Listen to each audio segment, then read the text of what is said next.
السلام عليكم ورحمة الله وبركاته. الحمد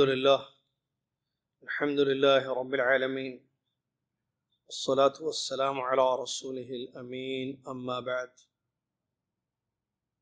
أعوذ بالله من الشيطان الرجيم. بسم الله الرحمن الرحيم. يا أيها الذين آمنوا اتقوا الله حق تقاته ولا تموتن إلا وأنتم مسلمون. يا أيها الناس اتقوا ربكم الذي خلقكم من نفس واحدة وخلق منها زوجها وبث منهما رجالا كثيرا ونساء واتقوا الله الذي تساءلون به والأرحام إن الله كان عليكم رقيبا. يا أيها الذين آمنوا اتقوا الله وقولوا قولا سديدا يصلح لكم أعمالكم ويغفر لكم ذنوبكم، ومن يطع الله ورسوله فقد فاز فوزا عظيما. قال الله تبارك وتعالى: والذاكرين الله كثيرا والذاكرات. وقال سبحانه وتعالى: الذين يذكرون الله قياما وقعودا وعلى جنوبهم ويتفكرون في خلق السماوات والأرض ربنا ما خلقت هذا باطلا سبحانك فقنا عذاب النار. وقال تبارك وتعالى: قد أفلح من تزكى وذكر اسم ربه فصلى. وقال عز وجل: والذين إذا فعلوا فاحشة أو ظلموا أنفسهم ذكروا الله فاستغفروا لذنوبهم.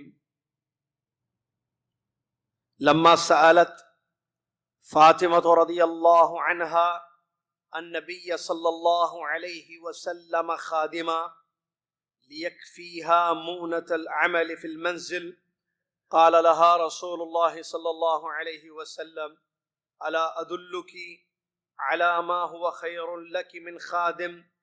تسبحين 33 وتحمدين 33 وتكبرين 34 حين تأخذين مضجعك. الحديث كما قال رسول الله صلى الله عليه وسلم. قال سعيد بن جبير رحمة الله عليه: الذكر طاعة الله، فمن أطاع الله فقد ذكره، ومن لم يطعه فليس بذاكر، وإن أكثر التسبيح تلاوة القرآن. قال بلال بن سعد رضي الله عنه: الذكر ذكران، ذكر الله باللسان حسن جميل، وذكر العبد الله عندما احل وحرم افضل. تمام تعریف، ہر قسم کی بڑائی اور کبریائی، ہر نعمت، ہر فضل، ہر مہربانی اسی اللہ تبارک و تعالیٰ کی ہے، جو اللہ تعالیٰ رحمتوں والا، کرم والا، فضل اور احسان والا ہے. بڑی عظیم اس کی شان ہے، اس سے بڑھ کر کوئی نہیں ہے. وہ رب ہے، کوئی رب نہیں ہے. وہی معبود ہے، کوئی چیز عبادت کے لائق نہیں ہے. بڑے پیارے بلند اس کے نام ہیں، بے عیب بے مثال اس کی صفات ہے. سبحان اللہ ما عظم شانہ، سبحان اللہ وبحمدہ، سبحان اللہ العظیم. صلاۃ والسلام ہو اس کے بعد خاتم الانبیاء رحمت للعالمین محمد الرسول اللہ صلی اللہ علیہ وسلم کی ذات گرامی پر، جو اللہ تعالیٰ کا کثرت سے ذکر کرتے تھے، بہت اللہ کی عبادت کرتے تھے، اور اپنی امت کو انہوں نے عبادت کا طریقہ سکھایا اور سمجھایا. اللہم صلی علی محمد وعلی آل محمد کما صلیت علی ابراہیم وعلی آل ابراہیم انک حمید مجید. اللہم بارک علی محمد وعلی آل محمد کما بارکت علی ابراہیم وعلی آل ابراہیم انک حمید مجید. حمد و صلات کے بعد 4 رجب 4 تاریخ 1441 ہجری مطابق 28 فروری 2020 عیسوی آج کی تاریخ ہے، اور جس موضوع پر آج کا خطبہ ہوا ہے وہ ہے ذکر کی اہمیت اور اس کے فائدے۔ ذکر کی اہمیت اور اس کے فائدے، اس موضوع پر مختصر لیکن بڑا جامع مدلل آیتوں اور حدیثوں اور سلف صالحین کے اقوال کی روشنی میں خطبہ ہوا ہے، جس کا اردو میں ترجمہ اور خلاصہ میں آپ کے سامنے رکھنے جا رہا ہوں۔ میں یاد دلانا چاہتا ہوں آپ لوگوں کو اور خود اپنے آپ کو بھی کہ رجب کا مہینہ شروع ہو چکا ہے اور آج 4 تاریخ ہے۔ 1 مہینہ 26 دن باقی ہیں رمضان کی آمد پر۔ برکتوں، رحمتوں، فضل کا مہینہ، اپنی گردنوں کو جہنم سے آزاد کروانے کا، جنت میں اپنی جگہ بنانے کا، رب کی رحمتوں کو پانے کا عظیم ترین مہینہ انشاءاللہ آ رہا ہے۔ پتہ نہیں میں اور آپ زندہ رہیں گے یا نہیں رہیں گے، یہ تو اللہ ہی بہتر جانتا ہے، کیونکہ کل سے پرسوں آپ نے سنا ایک ہندوستانی فیملی کی ایک حادثے میں ڈیتھ ہو گئی، جو 6th کلاس کی ٹیچر تھی میڈم، اور ان کے شوہر قمر بھائی، اللہ ان کو شفائے کاملہ عاجلہ عطا فرمائے، جو ICU میں ہے یا بہرحال کنڈیشن ان کی بہت خراب ہے، جو لولو کے پاس جن کا حادثہ ہوا ہے معروف ہے۔ تو زندگیاں جو ہے، اس حادثے میں 5 لوگوں کی موت ہوئی ہے، 2 گاڑیاں ٹکرائیں آپس میں، حادثہ ہوا جس حادثے میں 5 لوگوں کی موت ہوئی ہے۔ بتانے کا مقصد یہ ہے کہ میں اور آپ رہیں گے رمضان تک یا نہیں رہیں گے، لیکن نیت اگر اچھی کریں گے تو انشاءاللہ نیت پر اجر ملے گا، اور اگر زندہ رہیں گے تو اس نیت پر عمل کریں گے انشاءاللہ۔ تو 2 کام ہمیں کرنا ہے، نیت کرنا ہے، پلاننگ کرنی ہے اچھی نیکیوں کی، عبادتوں کی، اطاعتوں کی رمضان کے مہینے کو لے کر، تاکہ ہمیں اس نیت پر بھی اجر ملے، کیونکہ ہمارے نبی صلی اللہ علیہ وسلم نے یہ خوشخبری ہمیں حدیث میں سنائی ہے کہ اگر ہم اچھے کام کی نیت کر لیں، فرشتہ 1 نیکی ہمارے لیے لکھ دیتا ہے، نیت کرنے پر صرف، ارادہ کرنے پر صرف۔ پھر جب اس ارادے پر عمل ہوگا تو اور مزید نیکیاں لکھی جائیں گی۔ تو کتنی اچھی بات ہے کہ میں اور آپ آج رات، آج شام یا کل، جو کہ چھٹی کا دن ہے ہمارا، اپنے گھر والوں کے ساتھ بیٹھ کر رمضان المبارک کو لے کر اچھی نیتیں کریں کہ کیسے، کتنا قرآن پڑھنا ہے، کب کب پڑھنا ہے، یعنی عبادات کو لے کر، اطاعتوں کو لے کر، عمرہ ہے، عبادت ہے، اور بھی مختلف قسم کی نیکیاں ہیں، کہ رمضان کا مہینہ ہمارا عبادتوں میں گزرے، شاپنگ میں، گھومنے پھرنے میں، سونے میں، وقت کو ضائع کرنے میں یہ مہینہ برباد نہ ہو جائے۔ کیا پتہ مہینہ پھر ملے نہ ملے، اب بھی ملے گا نہیں معلوم ہے۔ قمر بھائی کی اہلیہ چلی گئی ہیں، ان کو نہیں معلوم تھا کہ اس سال کا رمضان ان کو نہیں ملے گا۔ قمر بھائی کی حالت بری ہے، یعنی بڑی مشکل میں ہے، وہ کوما میں ہیں، پتہ نہیں وہ باہر آئیں گے یا نہیں آئیں گے۔ دعا ہے شفا کے لیے، اللہ تعالیٰ ان کو شفا کاملہ عطا فرمائے۔ زندگیوں کا کوئی بھروسہ نہیں، کب کہاں کس وقت زندگی چلی جائے۔ آج بھی صبح دن میں عبد الکریم بھائی جو یہی بیٹھتے تھے بمبئی کے، جو تقریباً 2 مہینہ یا 3 مہینہ پہلے فوت ہو چکے ہیں، ان کو بھی پچھلے سال کا رمضان ملا تھا۔ ہم نے دیکھا وہ بھی رمضان میں بیٹھتے تھے درس میں، انہوں نے روزے رکھے، انہوں نے صدقہ خیرات کیا، انہوں نے عمرہ بھی کیا رمضان میں، لیکن اس سال کا رمضان کو نہیں ملا۔ ایسی زندگیوں کا کوئی بھروسہ نہیں، کب کہاں کس کی زندگی ختم ہو جائے۔ نیکیاں کرنا چاہیے، نیکیوں کے ارادے کرنا چاہیے۔ اللہ تعالی ہمیں اس سال کا رمضان خیر کے ساتھ، عافیت کے ساتھ، سلامتی کے ساتھ، صحت و تندرستی کے ساتھ اللہ تعالیٰ پانے کی، اور اس میں زیادہ سے زیادہ عبادتیں کرنے کی توفیق عطا فرمائے، آمین یا رب۔ آج کا موضوع ہے ذکر کی اہمیت اور اس کے فائدے۔ ذکر سے مراد، ذکر کہتے ہیں یاد کو عربی میں، ذکر سے مراد یہاں اللہ کا ذکر ہے۔ کون؟ اللہ جو سب سے بڑا ہے، اس سے بڑھ کر کوئی نہیں ہے۔ عبادتوں میں میری اور آپ کی زندگی کا مقصد اللہ کی عبادت ہے، مقصد ہی ہماری اللہ کی زندگیوں کا اللہ کی عبادت ہے۔ عبادتوں میں ایک بہت بڑی عبادت ذکر ہے، اور یاد رکھنا ہر عبادت حدیث کی روشنی میں کی جائے گی۔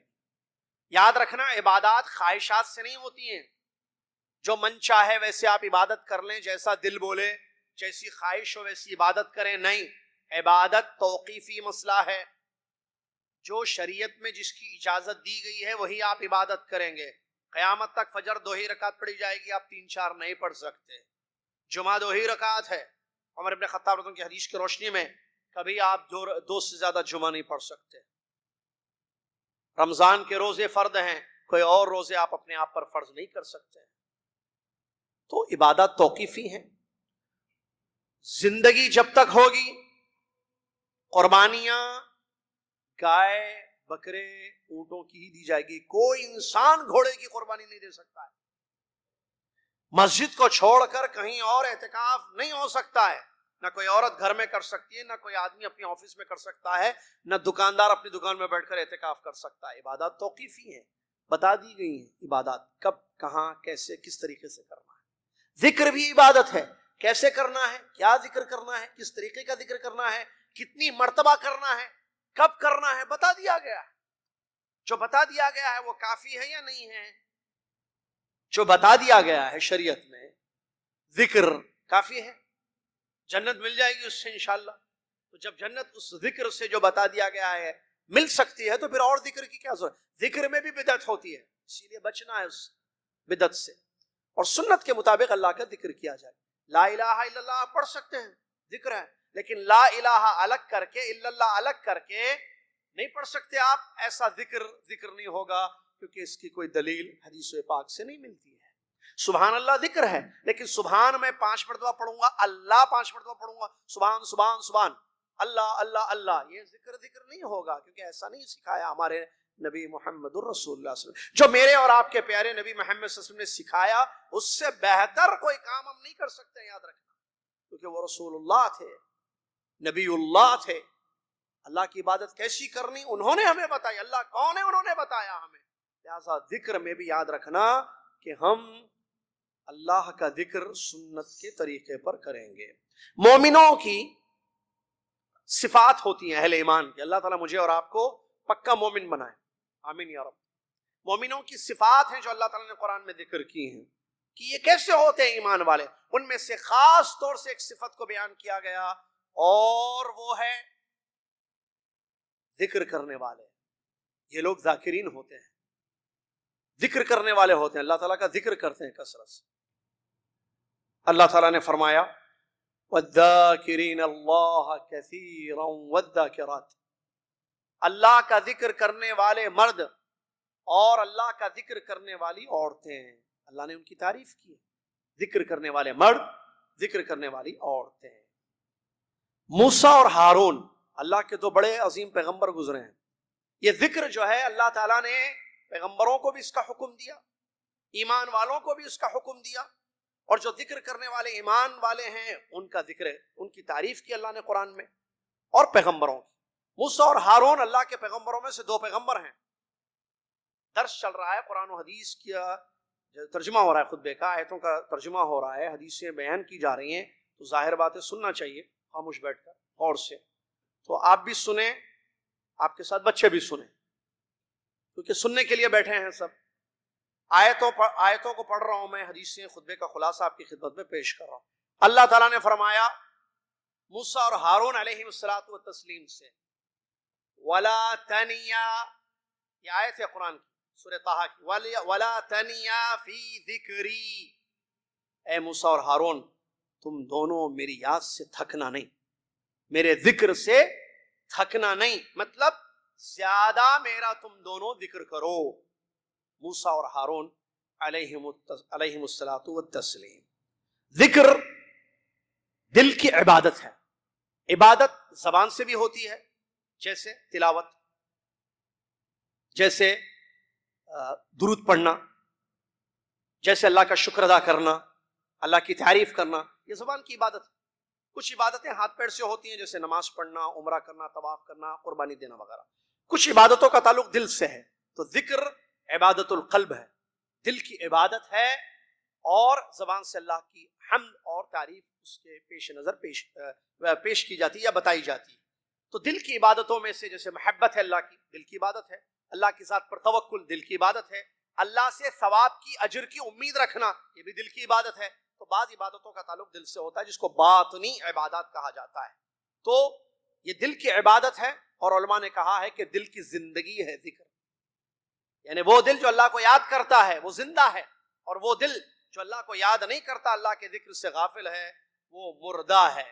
اسی طریقے سے ذکر سے انسان اپنے آپ کو شیطان کے حملے سے بچا سکتا ہے. شیطان کا حملہ نہیں ہوتا ہے اس انسان پر جو اللہ کا ذکر کرتا ہے, اللہ کی یاد میں زندگی گزارتا ہے.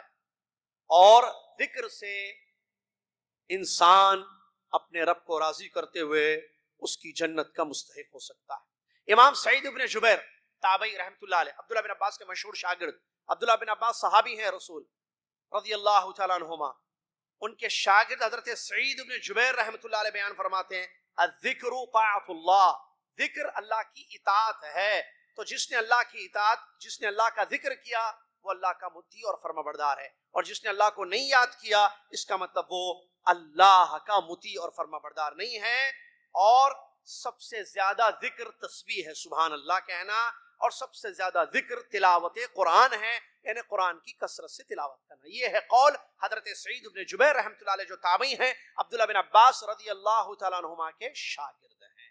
اسی طریقے سے ایک تابعی بلال بن سعد رحمۃ اللہ علیہ بیان فرماتے ہیں ذکر دو طریقے کا ہوتا ہے، ایک زبان سے بھی اور ایک اللہ کے حلال اور حرام چیزوں سے بچتے ہوئے، یہ حلال کو حلال سمجھنا، حرام کو حرام سمجھنا، یہ بھی ذکر میں شامل ہے۔ بلال بن سعد رحمۃ اللہ علیہ یہ بات بیان فرماتے ہیں زبان کا ذکر کیا ہے، اچھی اللہ کی تعریف کریں، یہ بھی زبان کا ذکر قرار دیا گیا، اور بندہ اللہ تعالیٰ کے حلال کو یاد کرے، حرام کو یاد کرے اور حلال سے بچے، حلال کرے اور حرام سے اپنے آپ کو بچائے، یہ بھی ذکر کی ایک شکل ہے، یہ ذکر کی ایک قسم ہے۔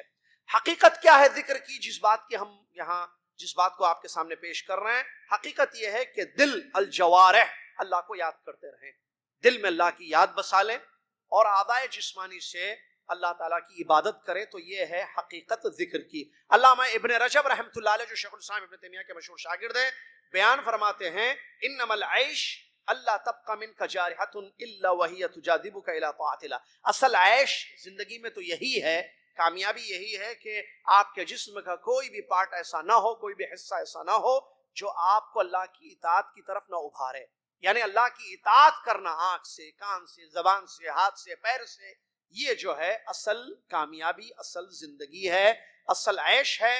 یہ حضرت ابن رجب رحمۃ اللہ علیہ کا قول ہے۔ اللہ تبارک و تعالیٰ نے تعریف کی ہے اپنے ان بندوں کی جو چلتے پھرتے، اٹھتے بیٹھتے اللہ کا ذکر کرتے ہیں اور اللہ کی مخلوق پر غور کرتے ہیں۔ اللہ نے فرمایا الذین یذکرون اللہ قیاما وقعودا وعلی جنوبہم ویتفکرون فی خلق السماوات والارض ربنا ما خلقت هذا باطلا سبحانک فقنا عذاب النار، سورہ آل عمران کی مشہور آیت ہے جس کا ترجمہ یہ ہے وہ لوگ جو اللہ کا ذکر کرتے ہیں کھڑے ہو کر بھی، بیٹھ کر بھی، اپنے بازو بھی، اور غور کرتے ہیں اللہ آسمان اور زمین کی پیدائش پر، آسمان اور زمین کی پیدائش جو کہ نشانیوں میں سے بڑی نشانی اللہ تعالیٰ کی، اس کے بارے میں غور کرتے ہیں اور کہتے ہیں کہ اللہ تو نے کسی چیز کو بیکار نہیں پیدا کیا ہے، تیری ذات ہر عیب سے پاک ہے، ہم کو دوزخ کی عذاب سے بچا لے۔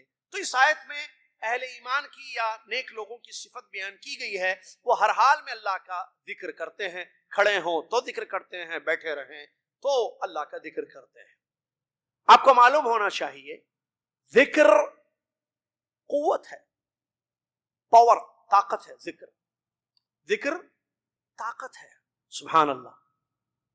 اور یہ بات جو بھی میں بتا رہا ہوں آپ کو کہ ذکر طاقت ہے، قوت ہے، یہ آیت اور حدیث سے ثابت ہے۔ خطبے میں ایک حدیث حضرت فاطمہ رضی اللہ عنہ کے متعلق پیش کی گئی ہے جو اس بات کی واضح دلیل ہے کہ ذکر طاقت ہے، بدن میں، جسم میں ذکر سے قوت پیدا ہوتی ہے۔ دل اللہ کو یاد کرے، زبان سے بھی ہم اس کا ذکر کریں اللہ کا، تو اس سے کیا ہوگا؟ جسم میں قوت پیدا ہوگی۔ ایک مرتبہ فاطمۃ الزہرا رضی اللہ تعالی عنہا جو اللہ کے نبی صلی اللہ علیہ وسلم کی بڑی پیاری بیٹی تھی، صاحبزادی تھی، انہوں نے نبی صلی اللہ علیہ وسلم سے ایک نوکر طلب کیا گھر میں، خادم۔ کیوں؟ کیونکہ وہ کام گھر کے گھریلو کام سے تھک جاتی تھی، گھریلو کام سے فاطمہ رضی اللہ تعالیٰ عنہ تھک جاتی تھی، تو خادم طلب کیا تاکہ جو ہے کچھ ہیلپ ہو جائے، گھر کے کاموں میں مدد ہو جائے اور ان کی تھکاوٹ کم ہو جائے۔ اس سے ایک بات معلوم ہوتی ہے، میں بات کو آگے بڑھا، نبی صلی اللہ علیہ وسلم کی بیوی سید گھر کی بچی، شادی کرنا نہیں کرنا معلوم ہے نا مسئلے، آپ سید گھر کی بچی سے شادی نہیں کرتے ہیں لوگ، کیوں؟ سید کے گھر کی بچی آئے گی تو گھر میں جھاڑو دے گی، برتن صاف کرے۔ آپ کو معلوم ہے سید کے گھر کی بچی نہیں کرتے ہیں لوگ شادی، ہمارے پاس ایک ماحول ہے، ہمارے پاس مراد میں جب ہمارے پاس بتاؤں تو 2 کنٹری مراد ہوتے ہیں، انڈیا پاکستان. سادات سید گھر کی بچی سے نہیں کرنا، یہ کیا ہے کانسیپٹ؟ یہ کہاں سے لے کر آئے؟ فاطمہ تو زہرا رضی اللہ تعالیٰ گھر میں کام کرتی تھی، گھریلو کام کرتی تھی. پیارے نبی صلی اللہ علیہ وسلم کی بیٹی بھائی صاحب زادی، اللہ اکبر، چہیتی بیٹی جن سے بے پناہ محبت تھی ہمارے نبی صلی اللہ علیہ وسلم کو. اس سلسلے میں حدیثیں موجود ہیں، واقعات موجود ہیں. انہوں نے نبی صلی اللہ علیہ وسلم سے طلب کیا خادم. پیارے نبی صلی اللہ علیہ وسلم نے کیا فرمایا؟ الا ادلک علی ما هو خیر لک من خادم. فاطمہ رضی اللہ عنہا، میں تمہیں ایک ایسی بات نہ بتاؤں جو خادم سے بھی اچھی ہے؟ تم کو خادم چاہیے، اس سے اچھی ایک چیز میں بتاؤں. نبی صلی اللہ علیہ وسلم نے بتایا 33 مرتبہ سبحان اللہ پڑھو. کتنی مرتبہ؟ 35 پڑھ سکتے ہیں. کیوں؟ رسول اللہ صلی اللہ علیہ وسلم نے کتنا فرمایا؟ خیر وہی ہے جو نبی صلی اللہ علیہ وسلم. امام مالک ائمہ رحمہم اللہ، بلکہ عبداللہ بن مسعود صحابی بھی کہتے ہیں خیر اسی میں ہے کہ اطاعت کرو، شر اس میں ہے کہ بدعت کرو. جو نبی صلی اللہ علیہ وسلم نے بتا دیا اس پر عمل کرنا اسی میں خیر ہے. جتنا بتایا ہے، کیا فرمایا ان کو؟ 33 مرتبہ. نماز کے بعد بھی پڑھتے ہیں نا 33 مرتبہ. یہ سوتے وقت انہوں نے کہا جب تم بستر پر جاؤ اے فاطمہ رضی اللہ تعالیٰ تو 33 مرتبہ کیا پڑھو؟ سبحان اللہ پڑھو. ہم کیا کریں گے؟ 33 مرتبہ پڑھیں گے. کیوں؟ ہمارے نبی صلی اللہ علیہ وسلم. اس کو کہتے ہیں اقتداء، اتباع، اطاعت رسول، جس سے کامیابی ہوتی ہے، جس کو سمجھنے کی ضرورت ہے تاکہ بدعت نہ آئے زندگیوں میں، عبادتوں میں یا ذکر میں. وَتَحْمَدِينَ 33، اور 33 مرتبہ الحمدللہ پڑھو. 33 مرتبہ سبحان اللہ پڑھو، 33 مرتبہ الحمدللہ پڑھو. وَتُكَبِّرِينَ 34، اور 34 مرتبہ اللہ اکبر پڑھو. حین تأخذین مضجعک، جب تم بستر پر جاؤ. معلوم ہوا اس حدیث شریف سے کہ یہ جو ذکر ہے جو پیارے نبی صلی اللہ علیہ وسلم نے اپنی صاحبزادی کو سکھایا رضی اللہ تعالی عنہا کو، 33 مرتبہ سبحان اللہ، 33 مرتبہ الحمدللہ، 34 مرتبہ اللہ اکبر، یہ خادم سے بہتر ہے. کیسے خادم سے بہتر ہے بھائی؟ ذرا غور کیجئے واقعے کو. کیا طلب ہوا اور کیا ملا؟ طلب کیا ہے؟ کیا انہوں نے درخواست کی کہ مجھے تھک جاتی ہوں گھر میں کام سے؟ بھائی ہر ایک کی کیپیسٹی ہے نا، باڈی کی بھی، طاقت کی بھی. تو میں تھک جاتی ہوں، مجھے ایک نوکر کا انتظام کر دیں جو گھر میں جو ہے کام کرے تاکہ میری یہ تھکاوٹ ختم ہو جائے. نبی علیہ السلام نے اس سے بہتر چیز نہ بتاؤں. اسی لیے علامہ ابن حبیرہ رحمۃ اللہ علیہ فرماتے فیہ، اس حدیث میں یہ دلیل ہے ان التسبیح خیر من خادم، خادم سے بہتر ہے تسبیح. سبحان اللہ. عورتیں بھی سن رہی ہوں گی، آپ بتائیے اس سے کیا معلوم ہوا؟ جو علماء نے بڑا پیارا نقطہ نکالا جو واضح ہے حدیث میں کہ اس سے بدل بھائی تسبیح تو پڑھیں گے، وہ سبحان اللہ الحمدللہ اللہ اکبر پڑھنے کا کام ہے نا، یہ ذکر ہے، پڑھیں گے. تو پڑھنے سے خادم کی ضرورت نہیں پڑے گی. کیا کہ مطلب کیا ہے؟ بدن میں قوت آئے. جس سے جو پرابلم ہے، جس کی شکایت کی گئی ہے کہ تھک جاتی ہوں میں، وہ تھکنا کم ہو جائے گا، ختم ہو جائے گا. خادم کی پھر ضرورت نہیں پڑے گی. قرآن سے بھی اس کی دلیل ملتی ہے. میدان جنگ میں جب اسلام اور کفر کی لڑائی ہو، جہاد میں، اللہ تبارک و تعالیٰ نے اپنے بندوں کو اس بات کا حکم دیا کہ اللہ کا ذکر کرو میدان جنگ. تو کیا ہوگا؟ تمہاری جو قوت ہے اللہ اس میں اور زیادتی پیدا کرے گا، زیادہ ہو جائے گی تمہاری قوت. ایک تو وہ قوت جو ہم نے تیار کی ہے، ہتھیار، مین پاور، انسان وغیرہ، یہ تو ظاہری قوت ہے. ذکر کرو گے تو اللہ تمہاری قوت میں اضافہ کرے گا اور زیادہ قوت عطا کرے گا. اس سے بھی معلوم ہوا اس آیت سے کہ ذکر کا ایک بہت بڑا فائدہ یہ ہے کہ بدن میں یا جسم میں انسان کو وہ ملتی ہے، طاقت ملتی ہے اور قوت پیدا ہوتی ہے. ذکر جو ہے، زندگی میں بڑی پریشانیاں آتی ہیں تو ثابت قدمی کی ضرورت پڑتی ہے. پریشانیوں میں، بڑے سنگین حالات میں، وہاں جو ہے ذکر جو ہے یہ ثابت قدمی کے لیے ایک بہت اہم سبب کا رول ادا کرتا ہے. دلیل اللہ تبارک و تعالیٰ نے فرمایا یا ایھا الذین آمنوا، آیت پڑھ رہا ہوں میں اور آپ آیت سن رہے ہیں. یا ایھا الذین آمنوا اذا لقیتم فئۃ فاثبتوا واذکروا اللہ کثیرا لعلکم تفلحون. اے ایمان والو، جب تم دشمن سے ملو تو ثابت قدم رہو اور اللہ کا ذکر کرو زیادہ، شاید کہ تم کامیاب ہو جائے، مطلب تم کامیاب ہو جاؤ. اس آیت میں دیکھیے جب دشمن سے لڑائی ہوتی ہے، جنگ، تو وہاں مسئلہ بہت بڑا ہوتا ہے، ایک سنگین حالت ہوتی ہے اس وقت. تو وہاں اللہ تعالیٰ نے ذکر کرنے کا حکم دیا کثرت کے ساتھ تاکہ ثابت قدمی اور کامیابی ہو. دیکھیے کیا فرمایا، وَاذْكُرُوا اللَّهَ كَثِيرًا لَعَلَّكُمْ تُفْلِحُونَ، فلاح کامیابی کیا ہے کہ جنگ جیت جاؤ، تو اس کے لیے اللہ کا ذکر کثرت سے کرو، یہ اللہ تبارک و تعالیٰ۔ اسی طریقے سے ذکر کا ایک فائدہ یہ ہے کہ اطاعتوں میں مدد ملتی ہے، اس سے اللہ کی مختلف قسم کی اطاعتیں اور فرما برداریاں کرنے میں مدد حاصل ہوتی ہے اللہ کا ذکر کرنے سے، جیسے کہ اللہ تعالیٰ نے فرمایا قَدْ أَفْلَحَ مَن تَزَكَّىٰ وَذَكَرَ اسْمَ رَبِّهِ فَصَلَّىٰ، کامیاب ہو گیا وہ شخص جس نے اپنے نفس کو پاک کر لیا اور اپنے رب کے نام کو یاد کیا یا اپنے رب کا نام ذکر کیا، فَصَلَّىٰ، پھر اس نے نماز پڑھی۔ تو معلوم ہوا کہ ذکر سے انسان اطاعت، جیسے نماز ذکر کے ساتھ اس کا ذکر ہوا ہے، اللہ کا ذکر کرنا اور نماز پڑھنا، نماز پڑھنے میں مدد ہوتی ہے اللہ کے ذکر سے، یہ نکتہ، یہ فائدہ اس آیت کریمہ سے ملا ہے۔ اور ایک دوسری آیت کی روشنی میں ایک فائدہ ہمیں معلوم ہوتا ہے، وہ یہ کہ ذکر جو ہے توبہ اور استغفار کے لیے بھی ضروری ہے، آدمی گناہوں سے زندگی اپنے دور کرے، گناہوں کو چھوڑ دے، اللہ سے معافی مانگے، تو وہاں بھی ذکر کی ضرورت پڑتی ہے، جیسا کہ اللہ نے فرمایا وَالَّذِينَ إِذَا فَعَلُوا فَاحِشَةً أَوْ ظَلَمُوا أَنفُسَهُمْ ذَكَرُوا اللَّهَ فَاسْتَغْفَرُوا لِذُنُوبِهِمْ، وہ لوگ جن سے اگر برائیاں ہو جائیں، وہ لوگ جب برائی کرتے ہیں، کوئی گناہ کرتے ہیں یا اپنے نفسوں پر ظلم کرتے ہیں، تو اللہ کو یاد کرتے ہیں، اللہ کا ذکر کرتے ہیں اور اپنے گناہوں سے معافی مانگتے ہیں۔ معلوم ہوا استغفار ذکر کے بعد ہوتا ہے۔ اسی طریقے سے ذکر کی بہت ساری قسمیں ہیں، اور اس میں سے ایک بڑی قسم ذکر کی یہ ہے کہ اللہ کی نعمتوں کو یاد کرنا، اللہ کے انعام کو، اللہ کے احسان کو اور اللہ کے فضل کو، جو اللہ نے ہم پر فضل کیا، کرم کیا ہے، اس کو یاد کرنا چاہیے۔ جیسا کہ علماء کہتے ہیں تذاکروا النعم، یا بلکہ عمر بن عبدالعزیز رحمۃ اللہ علیہ کا قول ہے تذاکروا النعم فإن ذکرہا شکرہا، نعمتوں کو اللہ تعالیٰ کی ذکر کرتے رہو، کیونکہ ذکر کرنے کا مطلب یہ ہے کہ تم نے نعمتوں کا شکر ادا کر دیا۔ اور ذکر اور شکر دو ایسی عبادتیں ہیں جو ایک ساتھ ہوتی ہیں، قرینے ہیں دونوں، ذکر کے ساتھ شکر بھی ہوتا ہے، جیسا کہ اللہ تعالیٰ نے بیان فرمایا، قرآن کی آیت ہے فَاذْكُرُونِي أَذْكُرْكُمْ وَاشْكُرُوا لِي وَلَا تَكْفُرُونَ، تم میرا ذکر کرو، تم مجھ کو یاد کرو، میں تم کو یاد کروں گا، تم میرا شکر ادا کرو اور میری ناشکری مت کرو۔ ہود علیہ السلام نے بھی اپنے قوم سے کہا تھا وَاذْكُرُوا إِذْ جَعَلَكُمْ خُلَفَاءَ مِن بَعْدِ قَوْمِ نُوحٍ وَزَادَكُمْ فِي الْخَلْقِ بَسْطَةً فَاذْكُرُوا آلَاءَ اللَّهِ لَعَلَّكُمْ تُفْلِحُونَ۔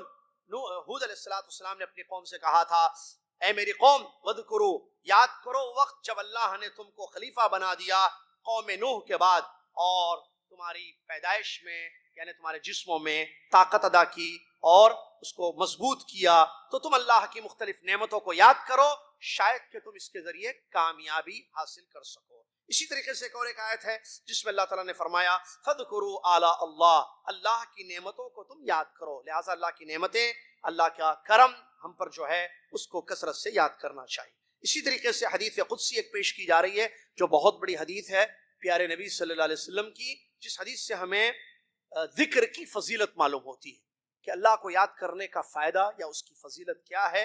حدیث قدسی ہے، پیارے نبی صلی اللہ علیہ وسلم اللہ سے اس حدیث شریف کو اللہ تعالیٰ سے اس حدیث کو روایت کرتے ہیں، مطلب اللہ کی بات بتاتے ہیں، جس کو حدیث قدسی کہتے ہیں، کہ اللہ تبارک و تعالیٰ نے بیان فرمایا یقول اللہ تعالی انا عند ظن عبدی بی، میں میرے بندے کے گمان کے اعتبار سے ہوتا ہوں، میں میرے بندے کے گمان کے اعتبار سے ہوتا ہوں، وَأَنَا مَعَهُ إِذَا ذَكَرَنِي، بندہ جب بھی مجھ کو یاد کرتا ہے میں اس کے ساتھ ہوتا ہوں۔ اگر وہ بندہ اپنے نفس میں مجھ کو یاد کرتا ہے تو اللہ تعالیٰ فرماتا ہے کہ میں اپنے نفس میں اس کو یاد کرتا ہوں، اور اگر بندہ کسی جماعت میں مجھے یاد کرے تو میں ایک ایسی جماعت میں اس کو یاد کرتا ہوں جو اس سے بہتر ہے۔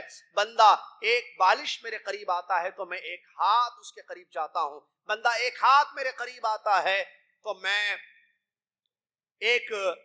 میں اس سے زیادہ اس کے قریب آتا ہوں، بندہ چل کر میرے پاس آتا ہے تو میں دوڑتا ہوں اس کے پاس آتا ہوں۔ یہ اللہ تبارک و تعالیٰ نے بیان کیا ہے، جس سے ہمیں معلوم ہوا کہ ذکر کی کیسی فضیلت ہے کہ ہم اللہ کو یاد کریں گے اللہ ہم کو یاد کرے گا، ہم اللہ کو بھول جائیں گے اللہ ہمیں بھول جائے گا، لہٰذا ہم اللہ کو یاد کریں، کیونکہ ہم محتاج ہیں اللہ کے، ہم محتاج ہیں اللہ کے، انسان دنیا کی ہر مخلوق اللہ کی محتاج ہے، ہم سب کو اللہ کی ضرورت ہے، اللہ کی رحمت کی، اللہ کے کرم کی، اللہ کے فضل کی، اور اللہ غنی ہے، بے نیاز ہے، اس کو کسی کی ضرورت یا حاجت نہیں ہے، لہٰذا جب بندہ محتاج ہے تو کیوں نہ اللہ کو یاد کرے تاکہ اللہ اس کو یاد کرے۔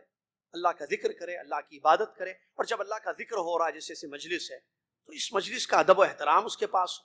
اس مجلس میں جہاں اللہ کا ذکر ہو رہا ہے، قرآن کی آیتیں پڑھی جا رہی ہیں، اس کا ادب یہ ہے کہ خاموش بیٹھ کر سننا، نہ خود مشغول ہونا، نہ دوسروں کو مشغول کرنا.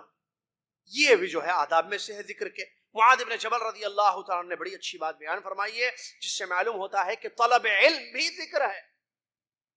علم حاصل کرنا، دین کا علم طلب کرنا، شریعت کا علم حاصل کرنا، یہ بھی ایک بہت بڑا ذکر ہے. جیسا کہ حضرت معاذ بن جبل جو مشہور صحابی ہیں رضی اللہ تعالیٰ عنہ بیان فرماتے ہیں علم کے بارے میں، مذاکرتہ تسبیح، مذاکرتہ تسبیح والبحث عنہ جہاد. علم کا مذاکرہ، آپس میں بیٹھ کر علم پھیلا رہے ہیں، ایک بتا رہا ہے، دوسرے سن رہے ہیں، دوسرے بتا رہے ہیں، یہ سن رہے ہیں، علم کا مذاکرہ ہو رہا ہے. یہ تسبیح ہے. کیا ہے یہ؟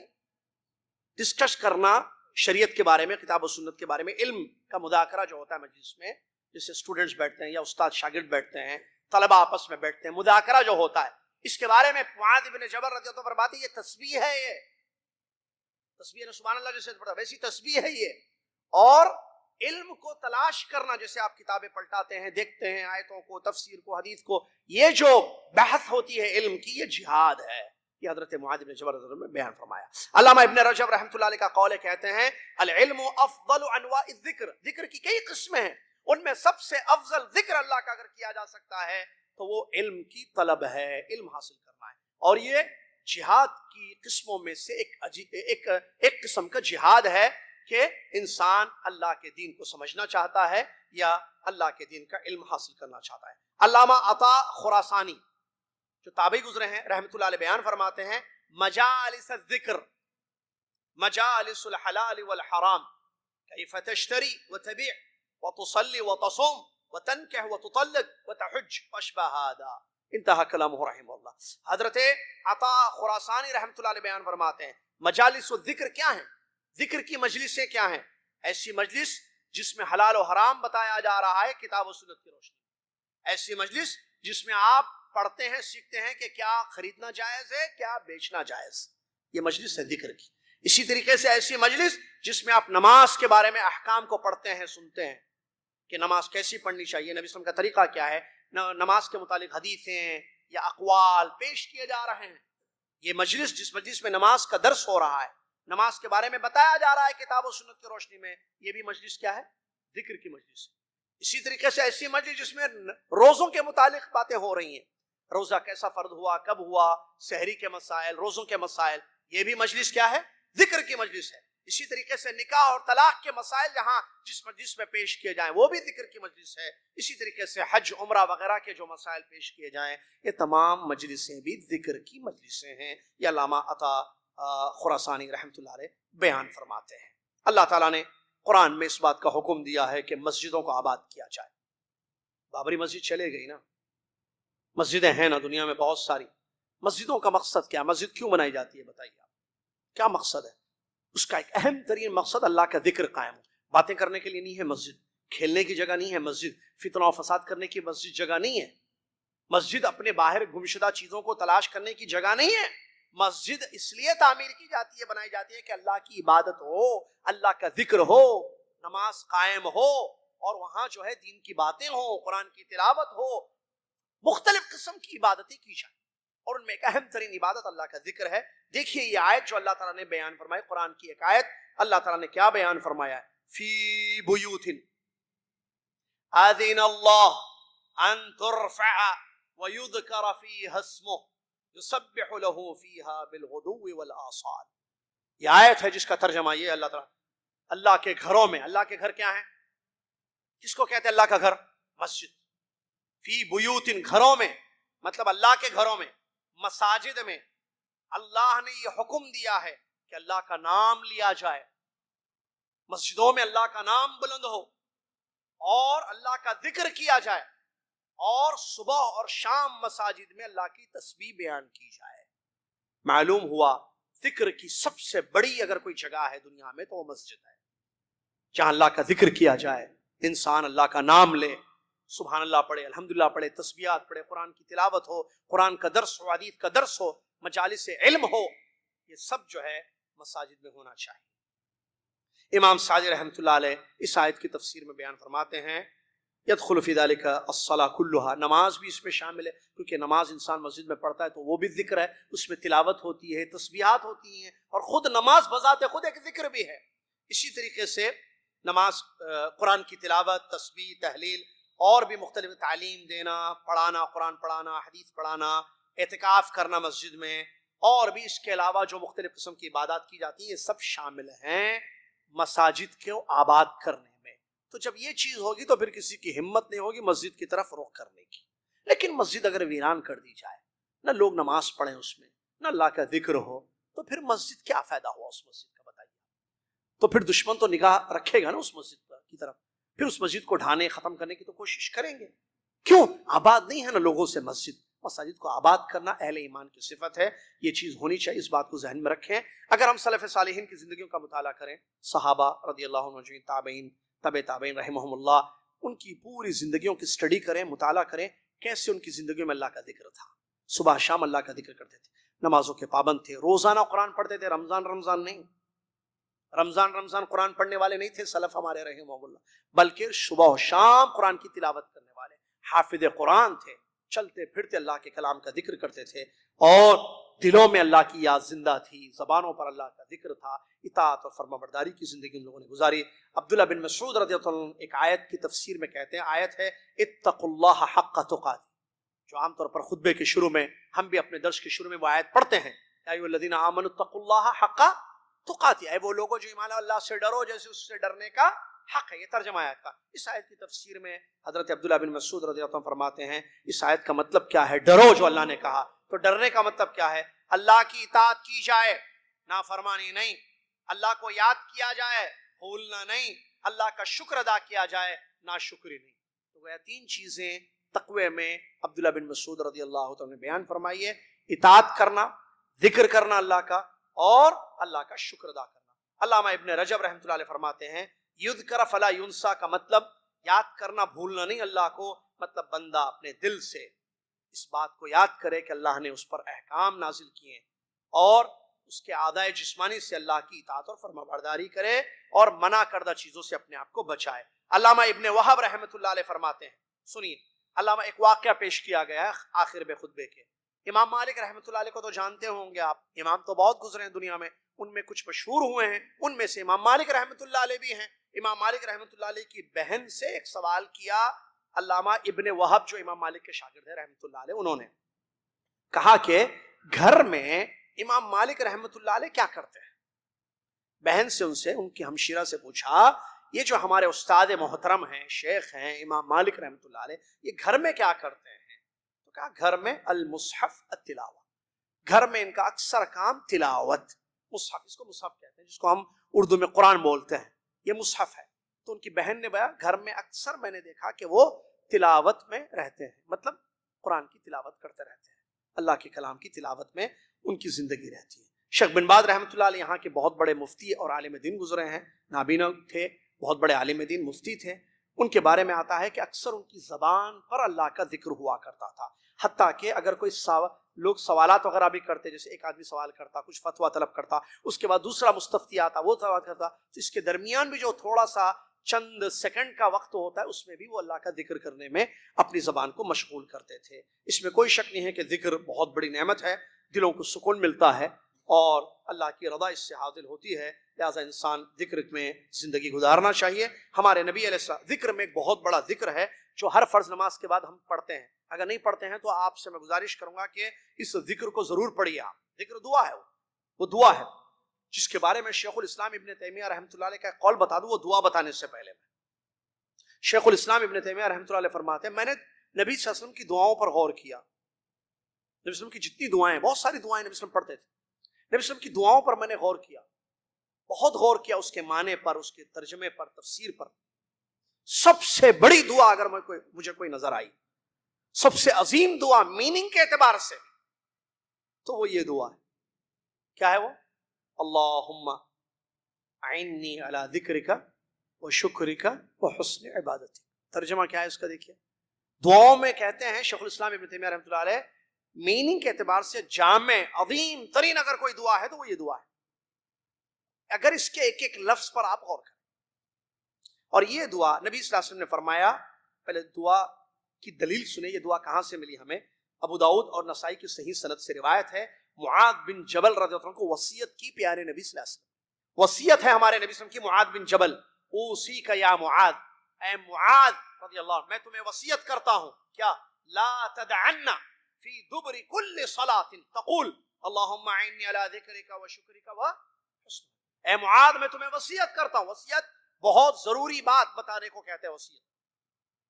تم کبھی بھی اس دعا کو پڑھنا مت بھولنا, یہ دعا مت چھوڑنا. ہر فرض نماز کے بعد, ہر فرض نماز کے بعد اس دعا کو پڑھنا مت چھوڑنا ہے معاذ, یہ میری وصیت ہے. کیا ہے دعا؟ اللہم اعنی علی ذکرک و شکرک و حسن عبادت. ترجمہ دیکھیے, جس کو شیخ الاسلام نے کہا اتنی بڑی دعا میں نے نہیں دیکھی, اتنی عظیم دعا.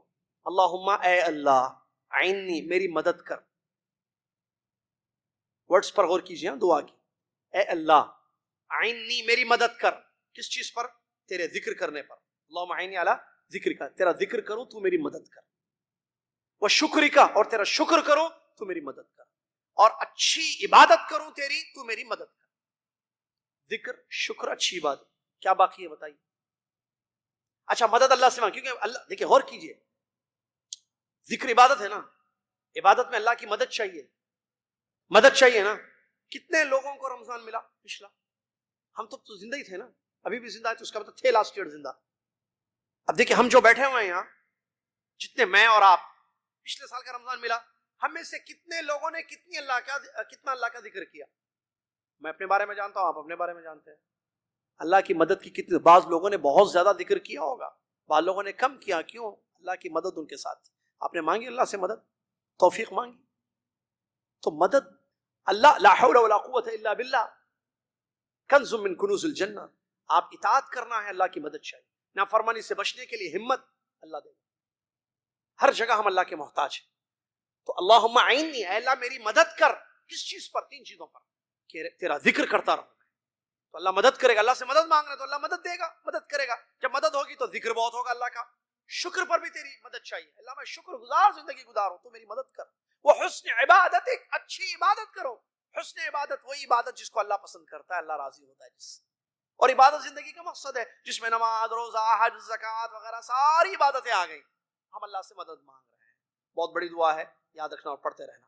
اسی طریقے سے اس کا ایک حدیث پیش کی گئی صحیح مسلم کی. اللہ کے نبی صلی اللہ علیہ وسلم بیان فرماتے ہیں, مسلمان جب وضو کرتا ہے, آج ہم نے پڑھا دعویٰ سینٹر میں, وضو بھی سنت کے مطابق ہوا ہے. بھائی اب جہاں جو مسا کرنا ہے مسا کرو, جو دھونا ہے وہ دھو. اس میں اگر کوئی گھٹنے اور ران دھو کے آ جائے تو وضو کہاں ہوگا اس کا؟ بھئی اعضائے وضو میں سے ہے نہیں.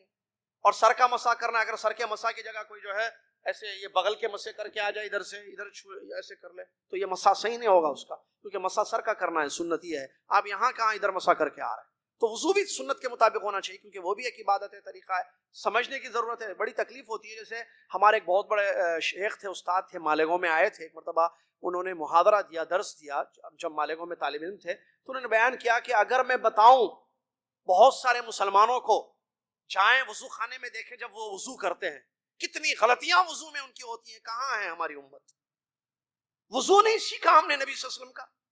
نبی صلی اللہ علیہ وسلم کا وضو ہمیں نہیں پتا, کیسے وضو کرنا. ایک چھوٹا سا کام جو بار بار کیا جاتا ہے نمازوں سے پہلے, انسان کو سیکھنا چاہیے. نبی صلی اللہ علیہ وسلم فرماتے ہیں مسلمان جب وضو کرتا ہے, اچھی طریقے سے وضو کرتا ہے, پھر کھڑے ہو کر 2 رکعت نماز پڑھتا ہے, دل کے ساتھ, یعنی دلجوئی کے ساتھ یا خشوع اور خضوع کے ساتھ. یہ نہیں کہ دل کہیں اور ہے اس کا, پورے خشوع اور خضوع کے ساتھ اچھی طریقے سے وضو کر کے نماز پڑھتا ہے. تو نماز اللہ کا ذکر ہے, وضو کے بعد بھی اللہ کا ذکر ہے, جو وضو کے بعد کی دعا ہے بغیر انگلی کے, انگلی نہیں اٹھانا ہے, آسمان کی طرف بھی دیکھنا نہیں ہے, لیکن ذکر ہے, دعا ہے جو وضو کے بعد. وضو سے پہلے بھی ذکر ہے, بسم اللہ پڑھنا ہے.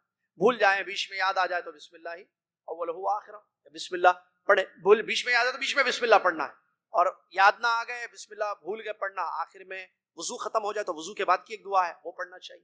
بہرحال نماز پڑھ لے آدمی اچھے طریقے سے, اللہ کا ذکر کرے تو نماز میں, تو الا وجبت لہ الجنہ, فرماتے ہیں کہ نبی صلی اللہ علیہ وسلم جنت اس کے لیے واجب ہو جائے گی. دیکھیے وضو سے اور 2 رکعت نماز پڑھنے سے نبی علیہ السلام فرماتے ہیں انسان کو جنت ملے گی، اس میں کوئی شک نہیں ہے۔ ذکر بہت بڑا علاج ہے، بہت بڑا فائدہ ہے اس میں۔ علامہ ابن عون رحمۃ اللہ علیہ بیان فرماتے ہیں ذکر الناس داء و ذکر اللہ دوا، لوگوں کو یاد کرتے رہنا ہمیشہ ایک بیماری ہے اور اللہ کا ذکر دوا ہے، علاج۔ اللہ کا ذکر دوا ہے۔ امام ذہبی رحمۃ اللہ علیہ بیان فرماتے ہیں قسم اللہ کی مجھے بڑا تعجب ہوتا ہے آج کل کے لوگوں کی جہالت کو دیکھ کر، دوا چھوڑتے ہیں اور بیماریوں کو گلے لگاتے ہیں، یعنی لوگوں کو تو یاد کرتے ہیں، اللہ کو یاد نہیں کرتے۔ تعجب ہوتا ہے لوگوں کی حالات کو دیکھ کر۔ ایک 2 حدیثیں باقی رہ گئی، سن کر انشاءاللہ ہم چلتے ہیں۔ ایک حدیث میں نبی صلی اللہ علیہ وسلم نے ذکر کو جہاد سے بھی افضل قرار دیا ہے، جیسا کہ نبی علیہ السلام کی حدیث ہے۔ آپ نے فرمایا، اس حدیث پر غور کریں تو ذکر کی اہمیت معلوم ہوتی ہے۔ نبی علیہ السلام نے بیان فرمایا کیا میں تم کو نہ بتاؤں تمہارے کاموں میں سب سے اچھا عمل، تمہارے اعمال میں سب سے اچھا عمل اور اللہ تعالیٰ کے نزدیک جو ہے پاکیزہ عمل اور درجات کو بلند کرنے والا، سونا چاندی اللہ کے راستے میں خرچ کرو اس سے بہتر عمل، اور تم دشمن سے ملو، تم ان کی گردنیں کاٹو وہ تمہاری گردنیں کاٹے، یعنی جہاد، اس سے بھی افضل، اس سے بھی اچھا کام نہ بتاؤں؟ صحابہ نے کہا بلا، کیوں نہ، ضرور بتائیے اللہ کے نبی صلی اللہ علیہ وسلم۔ تو پیارے نبی صلی اللہ علیہ وسلم نے فرمایا ذکر اللہ تعالی، اللہ تعالیٰ کا ذکر۔ صحیح ترمذی کی روایت ہے۔ آخری حدیث سن لیجئے جو ذکر کی فضیلت میں آپ کے سامنے پیش کرنے جا رہا ہوں، بخاری مسلم کی حدیث، بلوغ المرام کی بھی حدیث ہے، آخری حدیث ہے تقریباً، ابو ہریرہ کی حدیث ہے، مشہور حدیث ہے، سب کو یاد ہے، لیکن غور کیجئے اس حدیث پر جو اللہ کے نبی صلی اللہ علیہ وسلم نے بیان فرمایا۔ کلمتان، یاد ہے نا حدیث، کلمتان بولتے یاد آ جاتی ہے، کچھ چہرے مسکراتے ہیں، کیوں؟ حدیث سن کر۔ اللہ آپ کے چہروں کو تر و تازہ رکھے۔ آپ نے فرمان رسول صلی اللہ علیہ وسلم کو سن کر مسکرایا ہے، اللہ، یہ اس بات کی دلیل ہے کہ آپ کو حدیث رسول سے محبت ہے، اور ہمیں حدیث رسول سے محبت ہونی چاہیے صلی اللہ علیہ وسلم، کہ ہمیں نبی صلی اللہ علیہ وسلم سے محبت ہے، ان کی حدیثوں سے محبت ہے، ان کی حدیثوں کو بتانے سے محبت ہے، ان کی حدیثوں کو سننے سے ہمیں محبت ہے، ان کی حدیثوں پر عمل کرنے سے محبت ہے، اور یہی ہونا چاہیے۔ اللہ ہمیں اسی کی توفیق دے، آمین۔ کلمتان خفیفتان علی اللسان ثقیلتان فی المیزان حبیبتان الی الرحمن سبحان اللہ وبحمدہ سبحان اللہ العظیم سبحان اللہ وبحمدہ سبحان اللہ العظیم سبحان اللہ وبحمدہ۔ دو کلمے زبان پر بڑے ہلکے ہیں، رحمان کو بہت پسند ہیں۔ قیامت کے دن جب ترازو تولا جائے گا، ترازو میں اعمال تولے جائیں گے تو سب سے بھاری ہوں گے۔ 3 بڑے بڑے فائدے ہیں۔ نمبر 1، زبان پر ہلکے کا مطلب پڑھنا آسان، ذکر کرنا آسان، یاد کرنا آسان، مشکل نہیں ہے پڑھنا۔ پڑھیے سبحان اللہ وبحمدہ سبحان اللہ العظیم، آسان، سبحان اللہ وبحمدہ سبحان اللہ سبحان اللہ وبحمدہ سبحان اللہ العظیم۔ ایک، دوسری، اللہ کو بہت پسند ہے یہ 2 کلمہ۔ آپ جب اللہ کی پسندیدہ چیز کریں گے تو اللہ آپ سے محبت کرے گا، کیونکہ اللہ کو پسند ہے، تو پسندیدہ کام آپ کر رہے ہیں تو اللہ آپ کو بھی پسند کرے گا، محبت کرے گا۔ جب اللہ آپ سے محبت کرے گا تو بس ختم، دنیا اور آخرت سنور گئی آپ کی، دنیا بھی کامیاب، آخرت بھی کامیاب۔ کیوں؟ ہم نے اللہ کی محبوب چیز کو اپنایا ہے۔ تیسرا بڑا فائدہ، قیامت کے دن ترازو ہوگا، نہ اعمال نامے تولے جائیں گے، 2 پلڑے ہوں گے ترازو کے، ایک زبان ہوگی، جسے پیارے نبی صلی اللہ علیہ وسلم نے بیان فرمایا، ایک پلڑے میں کیا تولے جائیں گے؟ نیکیاں، دوسرے پلڑے میں وزن۔ ابھی باہر جاتے لوگ تولتے نا، ایک ٹماٹا اور ڈال دیتے ہیں، دیکھیے آپ، یا وہ خود کیا کرتا ہے، چلو بھائی نماز پڑھ کے آ کے لے رہے میرے پاس ہے، باہر آلو ٹماٹے بیچنے والے بھائی تھوڑا زیادہ تول دیتا ہے، زیادہ ڈالتا ہے، تو ایک ٹماٹا 2 ٹماٹا، ایک آلو 2 آلو زیادہ، تو ذرا بھاری ہوگا نا وہ، اور وزن، تو اس کا فائدہ ہوگا، شیروا زیادہ پکے گا، آلو اور فائدہ ہوگا بچوں کو، تو آدمی فائدہ دیکھتا ہے، زیادہ ہیوی کرنا چاہتا ہے، دنیاوی چیزوں کو زیادہ لیتا ہے آدمی، فائدہ ہے اس میں۔ آخرت کے دن نیکیوں کا پلڑا بھاری ہونا، اس کا مطلب جنت، نیکیوں کا پلڑا وزنی ہونا، بھاری ہونے کا مطلب جنت، اور اس کے لیے نبی صلی اللہ علیہ وسلم نے یہ ذکر سکھایا ہے کہ یہ پڑھو تم، جو 2 کلمے ہیں، کیا ہیں؟ سبحان اللہ وبحمدہ سبحان اللہ العظیم، جس کا مطلب میں اللہ کی تسبیح بیان کرتا ہوں اس کی تعریف کے ساتھ، اللہ کی پاکی بیان کرتا ہوں اس کی تعریف کے ساتھ، اس کے سبحان اللہ العظیم، بڑے اللہ کی میں تسبیح اور پاکی بیان کرتا ہوں، سبحان اللہ وبحمدہ سبحان اللہ۔ خلاصہ کلام یہ کہ ذکر میں زندگی گزارنا چاہیے، کبھی ذکر سے غافل نہیں ہونا چاہیے، دل ہمیشہ اللہ کے ذکر سے آباد ہو اور ہماری زندگی میں اللہ کا ذکر ہو، تو اس کے فائدے ہیں، ہم دشمن سے بچیں گے، قوت پیدا ہوگی، اللہ راضی ہوگا، قیامت کے دن اعمال نامے تولے جائیں گے تو وہ بھاری ہوگا نیکیوں کا پلڑا، اور شیطان کے شر سے محفوظ ہو جائیں گے، اور دلوں کو راحت ملے گی، دلوں کو سکون ملے گا، بدن میں قوت پیدا ہوگی، بہت سارے اس کے فائدے ہیں۔ اور ذکر میں زندگی گزارنا چاہیے تاکہ ہم اللہ کو یاد کریں گے، اللہ ہم کو یاد کرے گا، اور ہم کو اللہ کی ضرورت ہے۔ یہ دوسرا اہم نقطہ۔ تیسری، ذکر ویسے ہی کرنا ہے جیسے پیارے نبی صلی اللہ علیہ وسلم نے ہمیں تعلیم دی ہے، ان کی تعلیم سے ہٹ کر، سنت کو چھوڑ کر غلط طریقے سے اللہ کا ذکر کرنا، جیسے لا الہ 5 مرتبہ پڑھیں، الا اللہ 5 مرتبہ جو میں نے مثال دی ہے، تو یہ ذکر حدیث سے ثابت نہیں ہے۔ ایسی چیزوں سے اپنے آپ کو بچانا چاہیے۔ اللہ تعالیٰ مجھے اور آپ کو توفیق دے کہ ہماری زندگیاں ذکر سے پر ہوں، ذکر سے بھری ہوئی ہوں۔ صبح شام اللہ تجھ کو یاد کرنے والا، تیرے ذکر میں زندگی گزارنے والا ہم سب کو بنا دے۔ آمین وآخر الحمدللہ رب العالمین، والسلام علیکم ورحمۃ اللہ وبرکاتہ۔ جہاں کئی مسلمان بھائی پریشان حال ہیں، ان کے حق میں ہم دعا کرتے ہیں، آپ بھی دعائیں کریں، اپنی دعاؤں میں یاد رکھیں کہ اللہ تعالیٰ مسلمانوں کو توفیق دے کہ وہ کتاب و سنت کی طرف لوٹ جائیں، اللہ کی طرف لوٹیں، گناہوں کی زندگی سے توبہ کریں، دین پر عمل کرنا شروع کریں، اور اپنی صفوں میں اتحاد اور اتفاق پیدا کریں۔ معمولی فقہی مسائل کو لے کر دشمنیاں، سلام چھوڑ دینا، ایک دوسرے سے نفرت، ایک دوسرے کا بغض دلوں میں رکھنا، یہ غلط ہے۔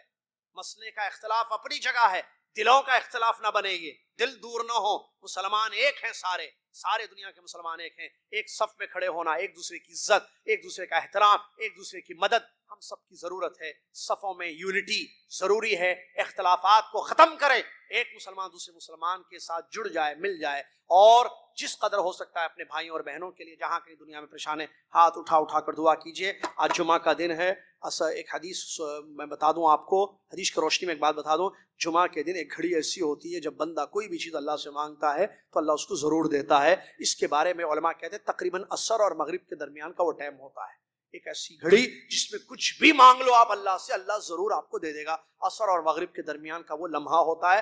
بعض علماء نے کہا مغرب سے پہلے کا وقت، تقریباً آخری جو وقت ہوتا ہے دن کا، سورج غروب ہونے سے پہلے کا وقت، وہ وقت ہوتا ہے۔ اس وقت کو ہم یوٹیلائز کریں اور دعائیں کریں۔ دعا ہتھیار ہے ہمارا بہت بڑا، جس کا مقابلہ دنیا کا کوئی ہتھیار نہیں کر سکتا ہے، نہ پتھر، نہ لاٹھی، نہ تلوار دعاؤں کے سامنے آ سکتی ہے۔ دعائیں کیجئے، انشاءاللہ اللہ تعالیٰ سننے والا ہے، اللہ کا وعدہ ہے، مجھ سے مانگو میں دوں گا۔ اللہ سے دعائیں کریں، پھر دیکھیے کہ کیسے اللہ تعالیٰ حالات کو بدل دے گا۔ اور جب تک ہم اپنے آپ کو نہ بدلیں، اللہ ہمارے حالات کو نہیں بدلے گا۔ اللہ تعالیٰ سمجھنے کی توفیق عطا فرمائے۔ اب نہیں سمجھیں گے، میں نے دعویٰ سینٹر میں صبح بھی کہا، کب سمجھنا چاہتے ہیں میں اور آپ، سمجھیں حالات کیا کہہ رہے ہیں اور ہم کہاں ہیں۔ بیماریاں پھیل رہی ہیں، اللہ کی طرف لوٹ جائیے، اللہ کی طرف لوٹیے، اللہ کی عبادت کیجیے، اس کی اطاعت میں زندگی گزاریے، اس کو راضی کیجیے، نہ کوئی بیماری آئے گی، نہ دشمن آپ کے قریب آئے گا۔ اللہ تعالیٰ سمجھنے کی توفیق عطا فرمائے۔ آمین وآخر الحمدللہ رب العالمین۔ جزاکم اللہ خیر۔ کفارۃ المجلس پڑھ کر جائیں۔ سبحانک اللہم و بحمدک، اشہد ان لا الہ الا انت، استغفرک۔